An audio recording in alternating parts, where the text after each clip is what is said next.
everybody? It's me, Erica Lyles, your favorite realtor. And thank you for watching my show where we talk all things real estate with a little life-ish. We got Joseph Johnson here with Annie Mac Mortgage, and this is going to be a great show.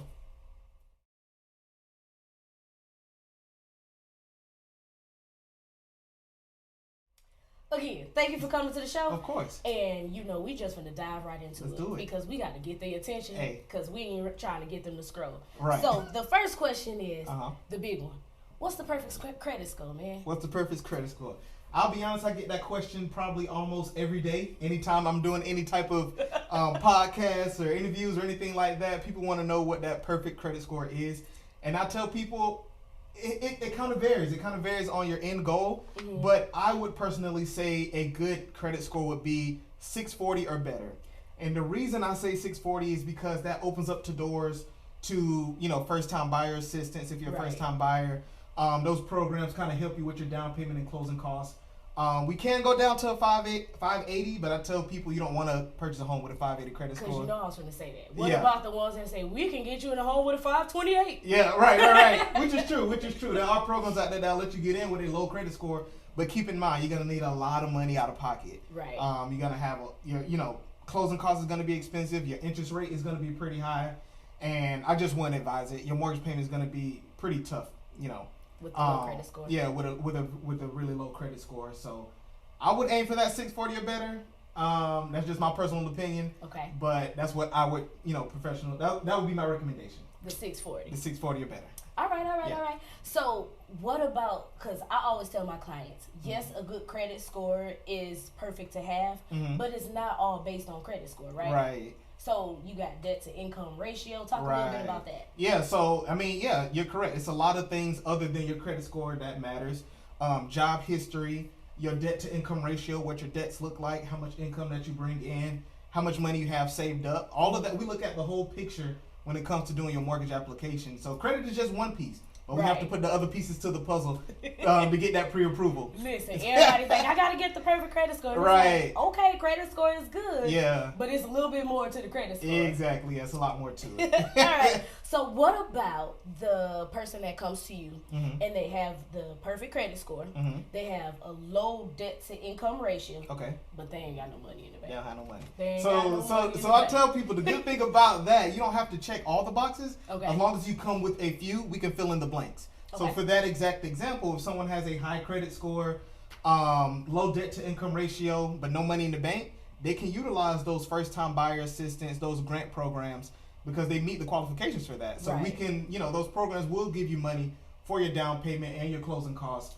So we just fill that piece to the puzzle. You came with 2 boxes, we checked the last one for you, and now we're getting you in the house. Yep. That's what's up. So listen, another thing that people are coming to me about, which I explain it to them a little bit, but I give them the dumbed down version because if I tell them like how we talk, they won't get it. Right. So kind of talk about the hometown heroes. Hometown heroes. Okay, so hometown heroes, just for people who are watching who don't have a clue what that is. So that is a down payment assistance programs for first time buyers that are essential workers. Okay. So people like they could be a teacher, they can be a firefighter, a police officer, a veteran.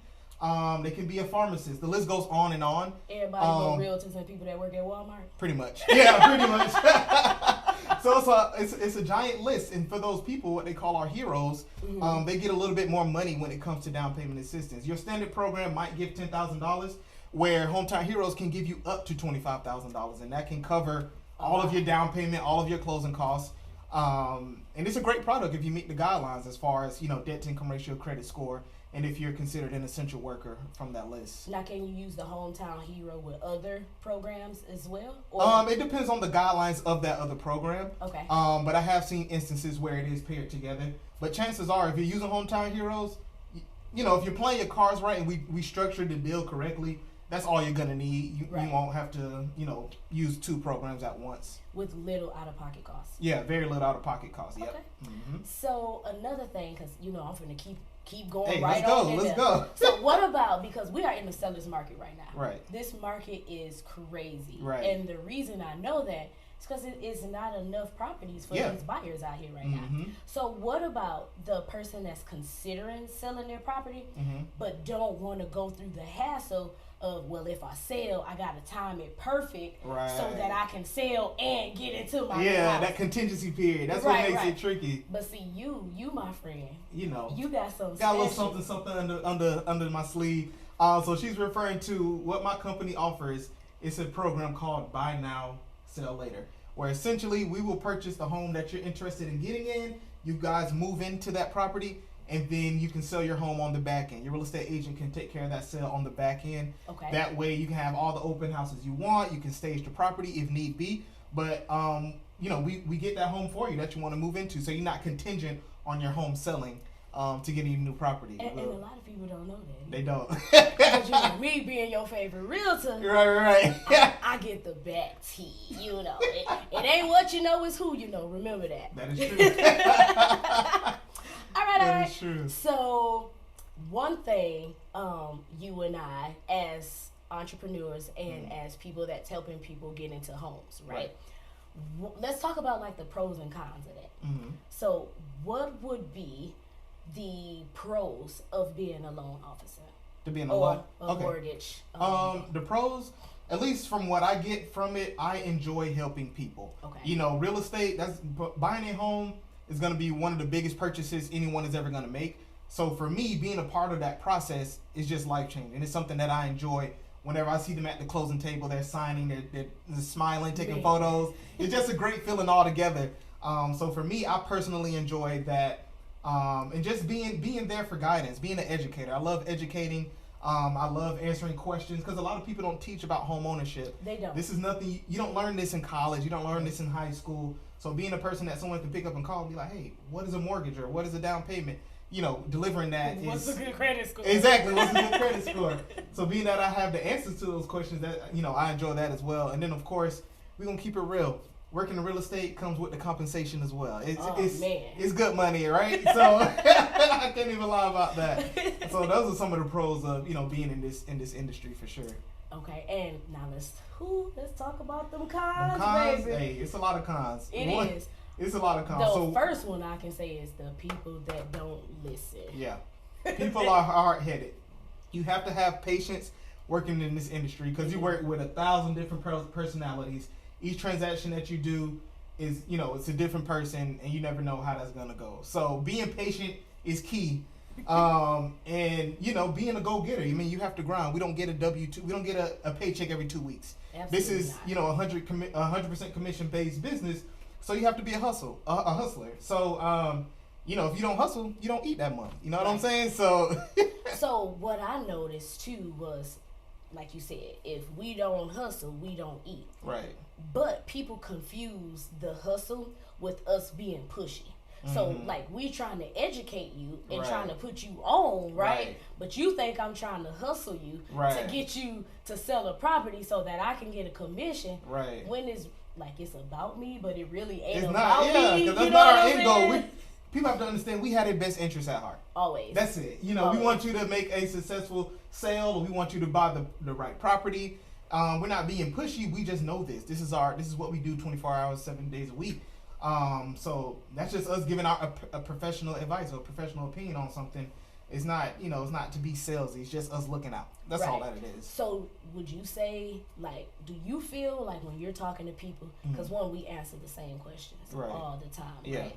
And so when we meet new clients and they come in, do you like break it down like little by little, or do you be like, you got to do this, Yeah. and like bombard them with information, Yeah. and then they like, dang, I then they know. go home, and then they call you, and then they ask you the same thing. The same You thing just over and answer. over. So how do you do that? So Do me you- personally, I go in phases. You know what I'm Okay. saying? So if you're coming to me and you have not a clue what we're doing, you know, I'm gonna break that down. And then once we're pre-approved, I'm gonna break down what that is. Once we're making offers on properties, I'm gonna break that down. You know, I'm gonna break it down piece by piece so you understand it. Because if I came to you everything at once, you're gonna be confused. You're gonna be like, yo, what did you just say? Right. Yeah, because it's a lot of information. A lot of, you know, those 30 to 60 days are very drastic. You know, it's a lot of information being thrown at once. So I try to break it down in sections as far as what we're paying attention to at that time, just to make it easier. Because again, being a first time buyer, you know, can be stressful.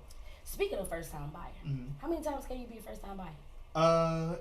Technically, if you hack the system, it's unlimited, right? Okay. So the definition of a first-time buyer, just for you, you guys who don't know, one, if you've never purchased a home, of course, or two, let's say you sold your house in 2020, now it's 2023, and you're about to buy another one. You're technically a first-time home buyer again because it's been 3 years that you've owned a home. Okay. So anytime you sell a property and 3 years go by and you're not on a mortgage, you're considered a first-time home buyer again. So 3 years after the sale. After the sale. Not 3 years after you purchase. Correct. Like 3 years after the sale, and don't buy nothing else. Okay. Stay with family, rent a property, and then buy again. Yes, that's considered a first-time home buyer again.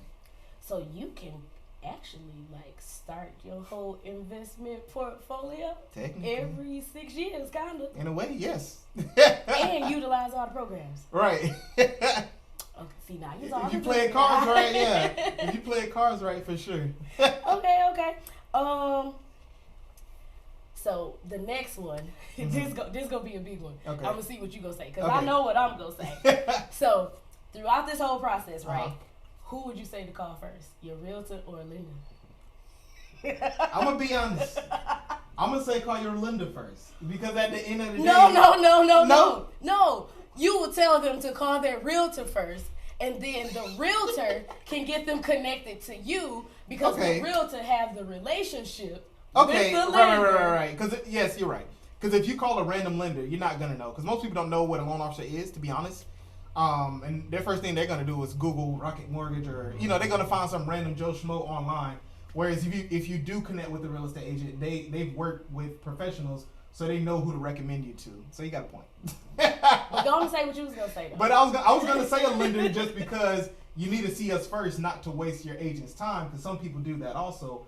They'll go straight to the agent and want to see homes immediately, but they're not pre-approved, right? Right. So they have to get connected with the lender. But either route, but I would, if you start with a real estate agent, that agent is gonna know at least 2 or 3 great loan officers to recommend you to, and not just some random company online out of California or somewhere. So yeah.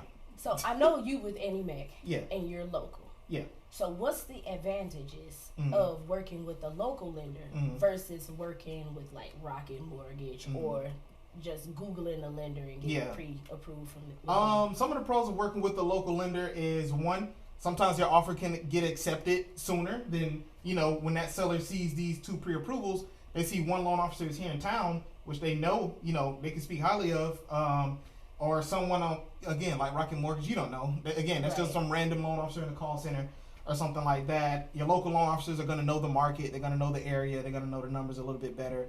And the local loan officer just has that relationship, working with, agents like yourself or other agents. They have that reputation in town, so you can kind of trust their judgment when your agent recommends you to a local lender versus going with these online companies. And half the time, these online companies don't pre-approve you correctly. Right. 3 weeks later, now they canceled your contract. Now you have to come to someone like me anyway to save the deal. And unfortunately, that does happen. Yeah, I was going to say, we have. Unfortunately, that does happen. But yeah, I would definitely shop local if you can, just because it works out better for your transaction. Okay. Yeah. Okay. So, again, as a loan officer, what is the most common reason you have to deny something? Like, that's not good, And I tell my clients all the time, just because you got denied or didn't get pre-approved for the amount that you would like, it's better to know the beginning of the race and how to get to the end versus going to the end of the race trying to figure out how to get to the beginning. Exactly. Right? Yeah. But throughout all this, every phone call is not a good phone call. Right. So for sure. What's the most common reason you have to deny somebody? I would say the biggest denial, how am I going to say this? What I see most when it comes to denials is your debt to income ratio. So I run into a lot of situations where people have great credit, but they also have a lot of debts. And when you have a lot of debt and not a large income to support that debt, you don't have the capacity to take on a new mortgage loan. And that's something that I see pretty often, is that debt to income ratio being too high for a new mortgage loan. and he didn't say this, but I'm gonna say it for him. It's y'all car notes, man. It is. Y'all car notes be like ridiculous. 100%. Yeah, I see bars all the time. Their car notes. The new norm now is $600, $700, $800 for a car payment. Right. And I'm shocked every time I pull a credit report and see that. And no judgment to anyone, but the salary is like $30K. They're making $35,000. Yeah, but they're running around a $700 car payment. It doesn't make sense, and that Or kills dollars. the deal. Yeah, right. It doesn't make sense. Or dollars, yeah, and it kills the deal every time. But car notes are probably the leading reason when it comes to that high debt to income ratios. We're getting too much consumer debt when it comes to the auto loans. Because everybody trying to keep up with the Joneses. That's it. Everybody, But don't nobody know who the Joneses is. Right, right. I ain't never met the Joneses. Me Have you neither. met the Joneses? Not at all. I always say keep up with yourself. Make Right. your today better than Exactly, yesterday. right. And if I gotta catch the bus for Hey. a little bit to own a house Right. for a long bit, and then I can take the equity from my house Yeah. to purchase my car, Mm-hmm. I mean, that's a no-brainer. It's a no-brainer. Yeah. People don't think like that. They don't. People They don't think like that. So that's why I love getting on these platforms so we can try to deliver that message to people, and maybe we'll start to grasp it and try to change the narrative. What I'm happy about now is the amount of people that are trying to purchase now. Like more people are trying to get educated on how to purchase property because they know that's. You ask any rich man how they get rich, and they go tell you it's real estate. 100%, you know what I'm saying? So what I'm glad about now is the people that are trying to educate themselves to purchase property. Right. Because I know before I became a real estate agent, I didn't know nothing Honestly. about this. Right. You Same. know? Yeah. And so, again, people may say we coming off pushy. Yeah. But it's almost like when you learn something new, you want to tell everybody. Yeah, you found something excited, new, right? and people like, not right now. Like another thing, I just talked about what I liked. Yeah. But what I don't like is the amount of people that's scared. Oh yeah. Scared to make a purchase. Yeah. Let's talk. You know what? Let me get on because this goes. Let's talk about that. Yeah. Like, man, have you ever seen so many people scared to get their business in order? It's a lot. I don't know. And I talk to so many people in a day, but they say they're nervous, but they don't really explain why they're nervous, if that makes sense. So, I don't know. Maybe it's just scared. And a lot of them are first generation, homeowners. So, it's their first time going through this process. They don't really have a guidance or anything. But I'm like, that's why we're here. Right. Use us as a resource. We're here for any question that you may have. And it's hold your hand throughout the entire process. And, right. And we hold your hand. Yeah, right. You guys have to understand we work for you guys. We don't get a penny until the deal closed, but at the end of the day, we're still working for you. You know what I'm saying? And and that's another thing too. People look and be like, well, how much do you cost, or how much does a real estate agent cost? Right. And I'm like, well, it depends on which end you own. You know. Right. So as a seller, of course, there's a percentage, but as a buyer, I'm free. Yeah. But how much you cost? I'm also free. I'm free as well. I get paid through my company. I don't have anything to do with your transaction. So yeah, if you're looking to purchase a home, it's gonna cost us nothing to work for you, right? That's all we do. And on top of that, you get gifts at the end. Yeah, you do, right? Like, on top of that, we buy you a gift for working with us. So Right. It's a win-win situation. Definitely. Yeah, definitely. So, what would be some advice that you will give to first-time buyers?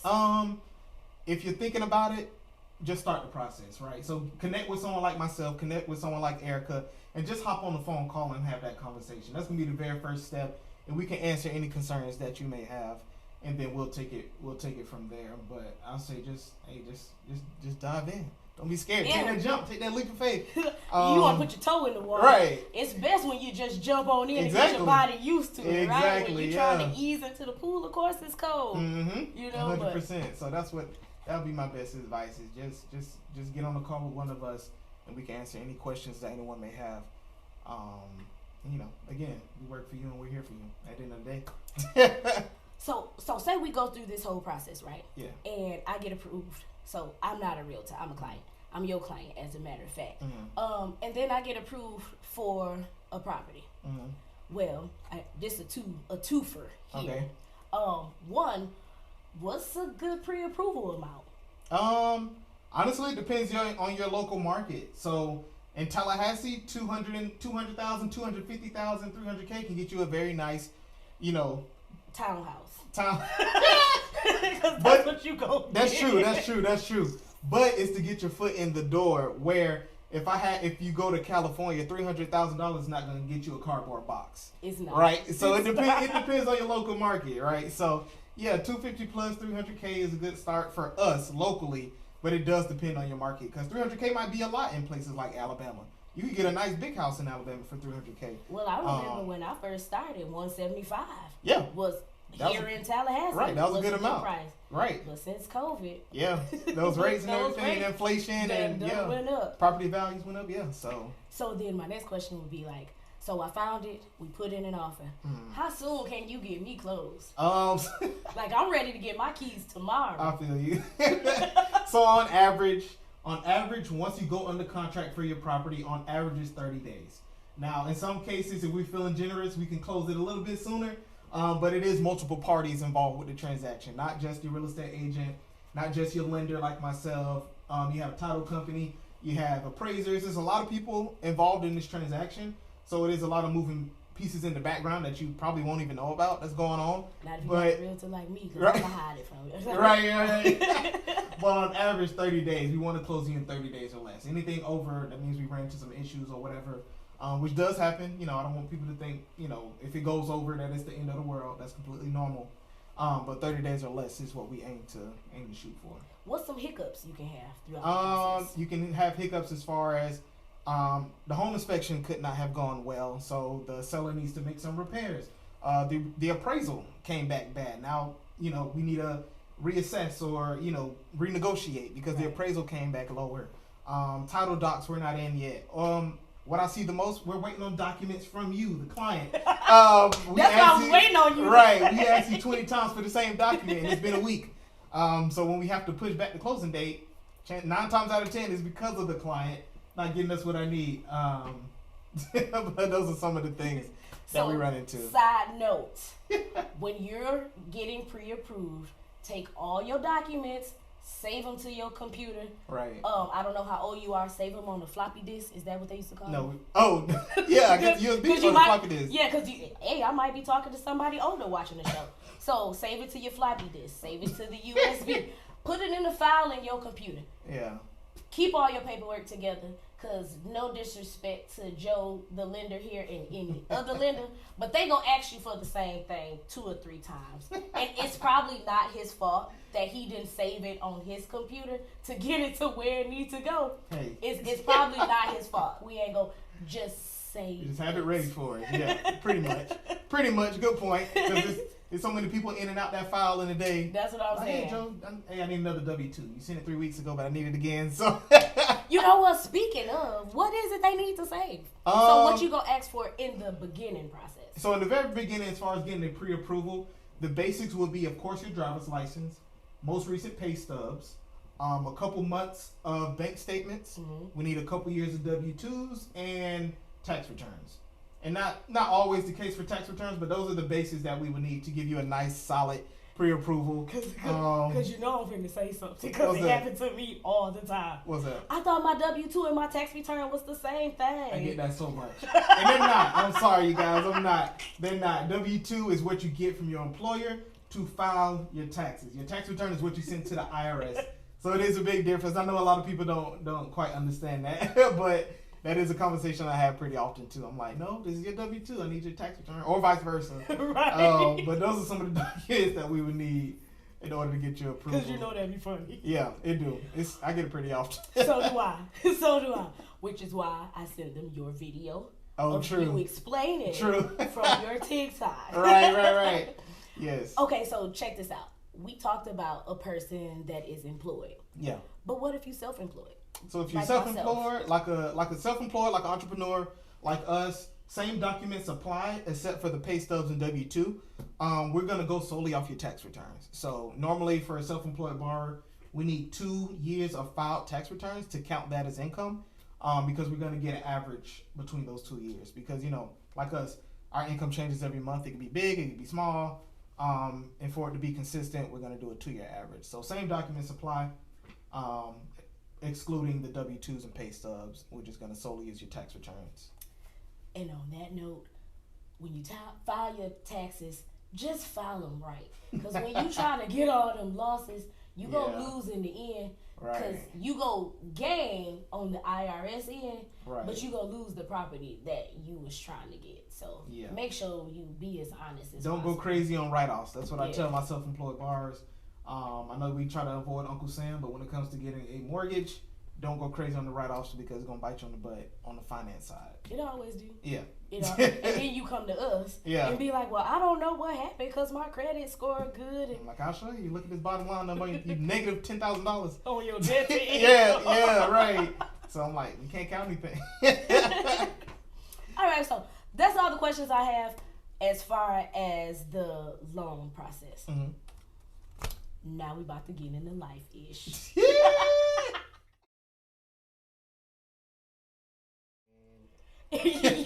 You so silly. Now listen. So do you remember when you first became a loan officer? I do. I remember it from my first day. Okay. Listen, how was? Wait. What made you even want to become a loan officer? True. So I do have a finance background prior to mortgages. Okay. But I remember my first time purchasing my first property, and I remember that experience. Mm-hmm. So I was like, dang, I want to be on that other side, right? So I kind of looked it up, and it's kind of like a hidden gem. Like a lot of people know about, being a real estate agent, but a lot of people don't know what a mortgage loan originator is. So I was like, I want to be in real estate. Let me get on that side of the transaction, on the finance piece. And I've never looked back. I've enjoyed it ever since. I'm going on 2.5 years now doing strictly mortgages. But yeah, I remember my first day. I was nervous as hell. My parents were not too fond of it because I went from a nice salary job. What did you use to work? I was at a credit union, one of the local credit unions. Oh, so banking. Yeah, I was banking. Okay. So I was doing auto loans and credit cards and all that stuff. But I took it up a notch to doing mortgages. Yeah, so it's kind of the same thing. Yeah, essentially the same thing. So I was like, I think I have what it takes to get into that. But my parents weren't fond of it too much because I was going from a salary position to 100% commission during COVID when everybody losing jobs. Like, it was the worst time to make that transition. But I was like, nah, I got it. He was like, it's whatever. I was like, I know I have the hustle mentality. But yeah, I remember my first day, getting my laptop, getting my credentials, not knowing what the hell I was doing. I couldn't tell you. Hey, I'm telling you, I didn't have a clue what I was doing. I didn't understand DTI, all these numbers at all. But, I was a hustler and I locked in because I knew this was something I really wanted to do. And then fast forward now 2.5 years later, and I'm doing very well, and I love it. So, I couldn't turn back. So you wouldn't want to go back to banking? Nah. So when you purchased your house, right? Because they give, you get a whole big folder, y'all. Yeah. Read it while you're on the toilet. Don't read it while you're signing. Right. Don't hold up the closing. Right. But so. Because I know for me, when I got my real estate license, what made me want to do this because I seen the commission check and was like, yeah, we winning. Hey, that's a plus, not gonna lie. So did you know about what mortgage lenders were getting paid? Like, of course we knew it was commission based, but did you know your cut? Like, yeah, I knew in the beginning, but I didn't know how real it was until I got in and started talking to other people and got that first check. And then, that first check turned into my highest grossing check, which was probably like a year later after being in. And I was impressed. After that, I was like, yeah, I can get used to this. I need those type of months on a regular basis. Like, because when you first get your first big check, and you like, wait a minute. Yeah. This is an income tax check. Yeah. Like ×2. Yeah. Right. Look, on the regular. On the regular, right, for real. So I was like, yeah, that reeled me in even more. I was like, hey, I could deal with all the attitudes, whatever, if it's going to give me this reward, So I'll be honest, that is a plus to being in this industry. Not only helping people, but the compensation as well, So I'm like, can't beat it. So look, when you got your first big check, what you do? I ain't gonna lie, I don't even remember. I probably spent it on a lot of foolishness. I did. I know we went out to dinner. Me and my lady went out to dinner. We ate very well. Got drunk very good. You feel me? I'm like, hey, say less. So we did that for sure. I think we went on a vacation. Of course, clothes and stuff. Put a little bit in savings. But it was just a great feeling. I was like, wow, this is how it feels. If I could do this on the regular, again. Don't get me wrong, that was a great month, but we got to talk about the trash months as well. I've had months where I didn't make a penny, And you know, people be like, "How do you do that?" I'm like, "It's You discipline." save when Yeah, you make a penny. yeah. You save when you make a penny. It's about discipline, not going too hard on those big checks, because you never know when that next month gonna come. You're like, rice and beans it is. I don't know. So that's the only thing about it. You definitely cornbread. yeah, right. So you have to be focused, man. You have to be serious about this if you want to be successful in it. Because if you sit on your ass all day, then you're going to get what comes with it. Nothing. I remember when I first got my big check. Yeah. Listen, baby. I sold a $1.4 million property. Yeah. Louis Vuitton store, here I come. It's so tempting, bro. You see that check, like it's almost unreal. You know, we was working, been working for corporate America for so long, and then going into an entrepreneur style role and seeing that difference, I'm like, dang. Yeah. Thank you guys for watching. Of course, that's Erica Lyles, your favorite realtor. And listen, y'all, if y'all want to hear about tips, know a little bit about me, who I'm kicking it with, who's on my platform, my special people, my go-to people like this person right here, you know you gotta like, share, and subscribe. So go on and click that subscribe. Go on and share, because I know this information was useful and I know somebody needed it, not just you. So go on and send it to your friend. Like, share, subscribe, and then follow us on Facebook, TikTok, and Instagram. We working on our Twitter. Bye, guys.